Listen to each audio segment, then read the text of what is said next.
रात के 10:30 बज रहे थे। आर्या बालकनी में खड़ी ठंडी हवा में अपने आंसू छुपाने की कोशिश कर रही थी। नीचे सड़क पर रोशनी की लकीरें खींची थी, लेकिन दिल में अंधेरा पसरा हुआ था। अंदर से पति विवेक की आवाज आई, आर्या खाना खाया तुमने? उसने झूठ बोला, हाँ खा लिया। असल में उसके गले से एक कोल भी नीचे नहीं उतरा था। सुबह की बात थी, आज उनकी शादी की 5वीं सालगिरह थी। विवेक ऑफिस के लिए जल्दी निकल गया था और जाते जाते बस इतना ही कहा था, शाम को थोड़ा लेट आऊँगा, कुछ क्लाइंट्स आ रहे हैं। आर्या ने मुस्कुराकर हाँ में सर हिला दिया था, लेकिन भीतर से उम्मीद थी शायद इस बार वो याद रखेगा, शायद कोई सरप्राइज मिले।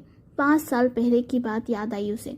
शादी की पहली सालगिरह पर विवेक ने उसे गुलाबी रंग की साड़ी गिफ्ट की थी और कहा था, जब तुम ये साड़ी पहनोगी ना आर्या, तो मैं तुम्हारे प्यार में डूब सा जाऊंगा, क्योंकि गुलाबी रंग तुम पर बहुत ही खिलता है, तुम बहुत खूबसूरत लगती हो। वो दिन उनके जीवन का सबसे खूबसूरत दिन था। उसके बाद आर्या ने वो साड़ी 2-3 बार पहनी भी थी, पर धीरे धीरे दोनों का प्यार कहीं खो सा गया था।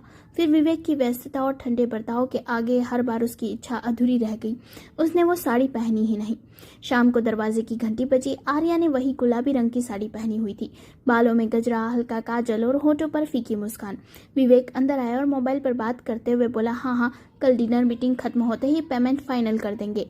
आर्या दरवाजे पर खड़ी थी उम्मीद भरी आंखों से, पर विवेक ने बस एक नजर डाली और बोला, आर्या आज बहुत थक गया हूँ, फ्रेश होने जा रहा हूँ, प्लीज कुछ मत बोलो। वो अपने कमरे में चला गया। आर्या ने वहीं खड़ी खड़ी अपनी साड़ी के पल्लू को देखा, जिसमें 5 साल की मोहब्बत और 5 मिनट की उपेक्षा लिपटी थी। विवेक फ्रेश होने के बाद लैपटॉप लेकर बैठ गया और आर्या बालकनी में जा बैठी हुई थी। विवेक ने खाना खा लिया। आर्या को पूछा तो उसने झूठ कह दिया कि वो खाना खा चुकी है।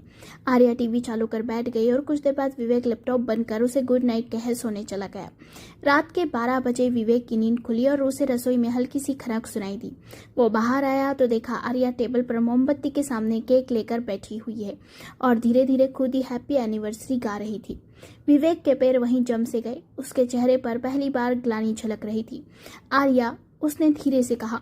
आर्या ने आंखें पोंछते हुए मुस्कुरा कर जवाब दिया, कोई बात नहीं विवेक, इस बार भी भूल गए, शायद अब आदत हो गई है। पर विवेक कुछ कह न सका। उसने धीरे से आर्या के कंधे पर हाथ रखा और कहा, एक गलती बार बार दोहराना अब भूल नहीं, गुनाह बन जाता है।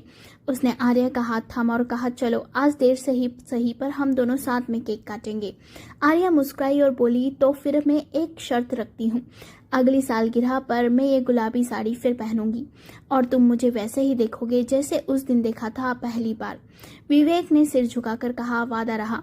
आर्या, मुझे माफ कर दो, तुमने मुझे साड़ी पहनकर प्यार जताना भी चाहा, पर मैंने तुम पर ध्यान ही नहीं दिया। वादा, अब से ये विवेक कभी भी सालगिरह ना भूलेगा, ना ही